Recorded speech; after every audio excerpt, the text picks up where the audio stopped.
part 15 off with a tired Deku, Kakashi, and Guy. They had just finished fighting Haku, Zabuza, and the rest of the Seven Swordsmen, finally able to seal them all. But without any time to rest, they're attacked by an army of Zetsus. Fortunately for them, Naruto arrives just in time. With the help of Naruto, they're quickly able to get rid of the Zetsus, and Naruto tells them that they need to head in the direction of Toby. When they finally get there, Guy, Deku, and Kakashi try to surprise Toby with an attack as he's fighting one of the other Naruto clones, but he phases and they all move through him. Naruto is then trapped by an earth jutsu, but Deku simply kicks the ground using his own jutsu to get rid of it. Kakashi then tells everyone to look alive because these new bijus are the new paths of pain and they need to figure out which one has each of their powers. Deku quickly puts on his earth armor, a Guy opens up the 6 gates, and Kakashi does a clone and has his lightning blade techniques, and they start to run towards the bijus. As they start getting closer to the bijus, they notice that it's to no avail, as they're barely able to even block the attacks. But they do notice that none of the biju seem to be using any of the Paths of Pain's power. Deku tells Kakashi that he thinks they're actually unable to use them, and Kakashi says he came to the same conclusion. Kakashi says it's probably because it takes so much chakra to simply control the bijus, yet alone provide them with the power that Toby most likely just didn't do it.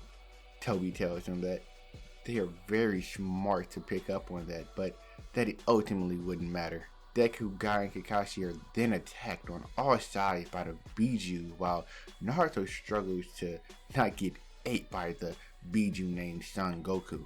All 3 of them take an area to attack. Deku starts to create spikes from the ground, stabbing through the attacks of the biju, and even though his spikes were able to slow down the attack, the bijus just keep coming. Suddenly, the biju start charging up their bombs, and Deku says that he'll use the rest of his chakra to form a barrier around them. Kakashi tells him that that wouldn't even be enough and that he'll have to blast them away with his Kamui. But before either one of them are able to do that, Naruto blocks the blast away in his 9-tailed chakra form. After this, all Deku and the others can do is really just sit and watch as Naruto fights alone. Deku thinks about all the training he's done.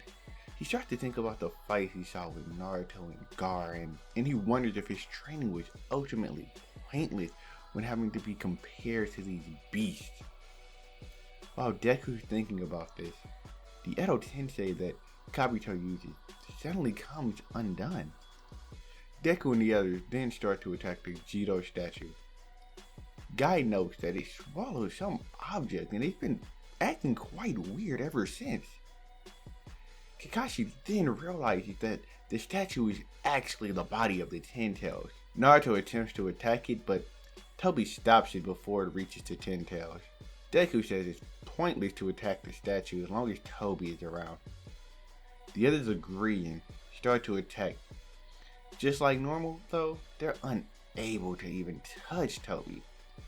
Kakashi tries to use his Kamui to destroy the Ten Tails head, but for some reason it's cancelled out. Deku and Guy get closer to Toby and keep pressing him with a flurry of attacks with their weapons. Kakashi then throws a kunai at Toby while Deku is attacking with his bow staff, swinging at his mask. This is when Kakashi uses Kamui and the kunai gets phased through at the same time that Obito phases his mask to have Deku miss. Once things settle down, Guy realizes that there's a crack on Toby's mask. Kakashi asks if Deku added any wind chakra to his attack, and Deku says that he didn't, that he knows he didn't hit him with it. He said that a crack like that looks like it comes from a kunai, but that would be impossible.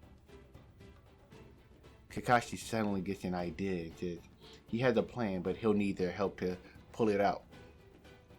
Like normal, Naruto tries to hit Toby with the Rasengan, and Kakashi uses Kamui on it as Toby tries to phase through it with his technique. When he phases, he actually gets hit with the Rasengan. Deku knows that it seems like Kakashi's move and Obito's move are somehow connected, but he doesn't understand why. Kakashi agrees and asks Toby where he got that eye from. The rest of the fight goes like normal, and Kakashi ends up using Kamui on one of Naruto's clones, which destroys Toby's mask when they both try to phase at the same time. When Toby returns, Kakashi and Guy are shocked that Obito, their former ally who they were sure had died, is the culprit. The interaction between them happens as normal and Madara then arrives. When he does, Deku starts to panic. Yeah, what happened to the other Gokages, and Deku starts to think about how he keeps losing more and more comrades. During this time, Obito and Kakashi start their fight, and Kakashi seemingly loses his will to fight. When Obito attempts to kill Kakashi, Deku blocks the attack with his staff. He tells Kakashi that he's lost enough comrades and he can't lose anymore, especially since Kakashi trusts him with his back. But in order for Deku to keep him alive, he needs Kakashi to push through the pain of fighting a former comrade. He tells Kakashi that he knows all too well how he feels, but right now is not the time to dwell on it. After hearing this, Kakashi gets back up. He says he's sorry that he let himself get into such a sorry state. Deku then tells Naruto and Guy to focus on Madara and that he'll take care of Obito with Kakashi.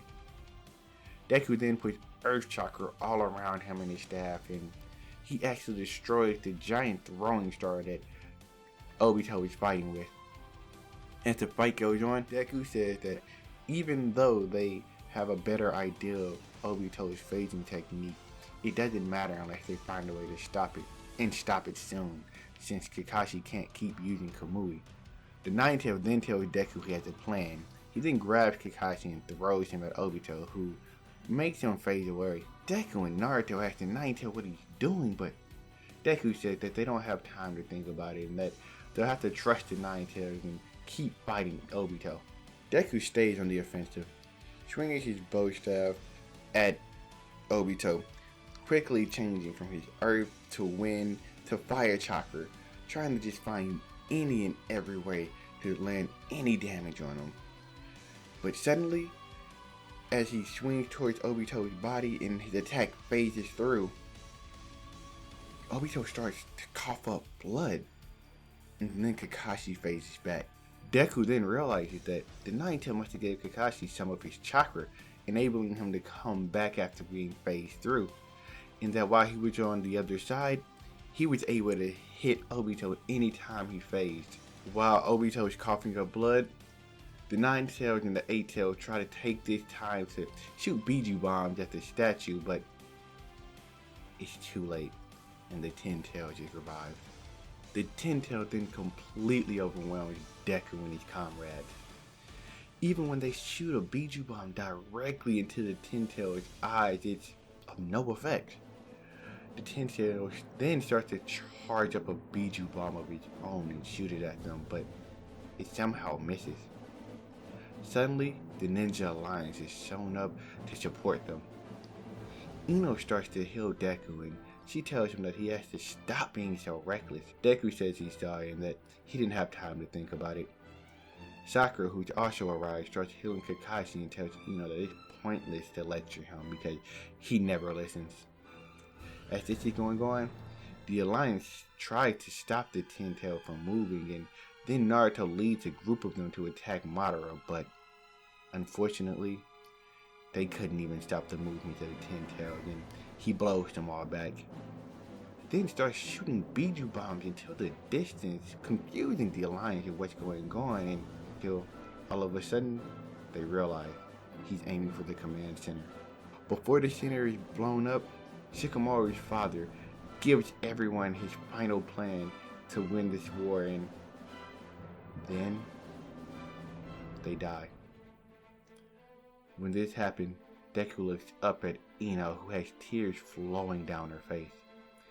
Shikamaru then tells him not to waste his energy thinking of a way to comfort her or him. saying that they need to focus on completing the plans that their parents laid out to them before they died. Deku, who started crying himself, wipes his tears from his eyes and tells Ino that he'll make sure that their plan works, and quickly runs over to Naruto. Obito, who's been controlling the Ten Tails, then starts to make it rain wooden spikes down on the Alliance. All the spikes coming down, some of them end up coming from behind Naruto, who doesn't notice them and almost gets impaled. Hinata jumps in front of the way, but Deku notices this as well and puts as much chakra as he can into his legs, shooting over there. He then puts up his lava armor and pours as much chakra as he can into it, making it heat so high that it actually singes some of Hinata's hair. As the spikes then start to impale Deku's back, he falls down onto the ground, laying there as Naruto screams for his name, assuming the worst. And this is where we're in part 15 of What If Deku was in Naruto.